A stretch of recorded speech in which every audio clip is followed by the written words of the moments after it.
England.Richborough is a settlement north of Sandwich on the east coast of the county of Kent, England. Richborough lies close to the Isle of Thanet. Although now some distance from the sea, Richborough stood at the southern end of the Wantsum Channel from prehistory to the early medieval period. The channel provided a safe sea route from the continent to the Thames estuary and separated the Isle of Thanet from the mainland. The channel has now silted up. Prior to this, Richborough was an important natural harbour and was the landing place of the Roman invasion of Britain in AD 43. Until October 2008 there was uncertainty whether this was the site of the Claudian invasion of Britain. Two ditches at the site which have been dated to the Roman period were interpreted as defensive structures. However, some archaeologists had favoured the theory that the landing took place in the vicinity of modern-day Chichester. The 2008 discovery proved that this was a defensive site of a Roman beachhead, protecting 700 meters of coast. The suffragan Bishop of Richborough, in the Diocese of Canterbury, was created in 1995 to provide a second provincial episcopal visit for the province of Canterbury.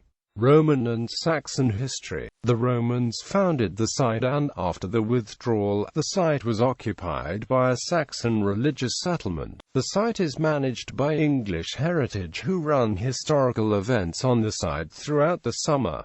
Secret harbour of 1916. During the First World War, the capacity of Dover and other nearby ports was found to be inadequate, and a major harbour was constructed at Richborough.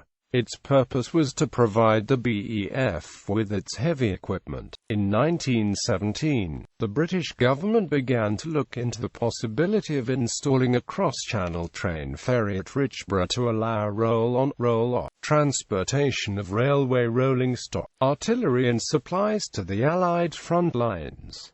This was the first time that sea-going roll-on, roll-off ferries had been used from Britain. 3 new train ferries were built: SS Train Ferry No.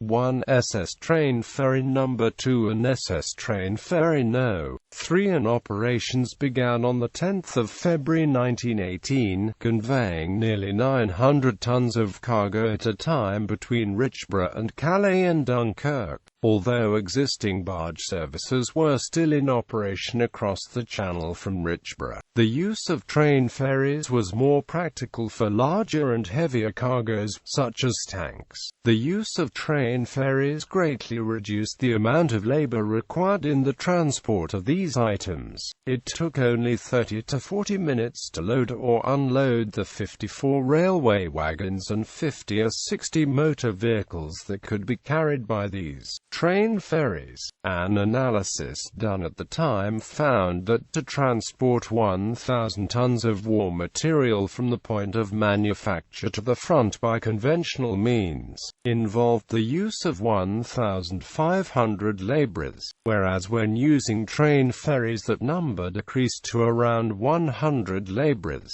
To accommodate for train ferries, a new type of terminal had to be designed and built at Richborough, Calais and Dunkirk. Adjustable steel bridges with 2 sets of railway lines spanning between 80 and 100 feet depending on the local conditions at each port were installed at each of the 3 ports to allow a true connection between railway lines on shore and the tracks on the ferry. By mid-1918 it had become a very large site, occupying 2,000 acres and capable of handling 20,000 tons of traffic each week. After the signing of the armistice on the 11th of November 1918, train ferries were used extensively for the return of material from the front. Indeed, according to War Office statistics, a greater tonnage of material was transported by train ferry from Richborough in 1919 than in 1918. As the train ferries had space for motor transport as well as railway rolling stock, thousands of lorries, motor cars and B-type buses used these ferries to return to England. ʻRɪtʃbᵊrə Power Station. The ʻRɪtʃbᵊrə Power Station was opened within the port in 1962, burning coal as its fuel. Then in 1971 it was converted to run on oil before it was finally converted again to burn the controversial fuel or emulsion during the final years of operation. Or emulsion is an emulsion originating from the Orinoco Basin, which was offloaded here. The plant closed down in 1996, but much of it remained in situ until the demolition of the 3 cooling towers on the 11th of March 2012. A new energy park is planned for the site, including a diesel peak generator. Bibliography. Bushfox J.P. Third report on the excavations of the Roman fort at ʻrɪtʃbᵊrə, Kent, Oxford. The University Press, London. The Society of Antiquaries. Reports of the Research Committee of the Society of Antiquaries of London 10, 1932. Bushfox J.P. Fourth report on the excavations of the Roman fort at ʻrɪtʃbᵊrə, Kent, Oxford. The University Press, London. The Society of Antiquaries. Reports of the Research Committee of the Society of Antiquaries of London 16, 1949. Butler, Robert. Sandwich Haven and ʻRɪtʃbᵊrə Port is Sandwich Local History Society, 1996. Cunliffe B. W. Fifth report on the excavations of the Roman fort at ʻrɪtʃbᵊrə, Kent, Oxford. The University Press. For the Society of Antiquaries. Reports of the Research Committee of the Society of Antiquaries of London 23, 1968. Johnston D. E. The Saxon Shore, London. Council for British Archaeology. CBA Research Report 18, 1977. Pratt, Edwin A. British Railways and the Great War, London. Selwyn and Blunt Limited. 1921.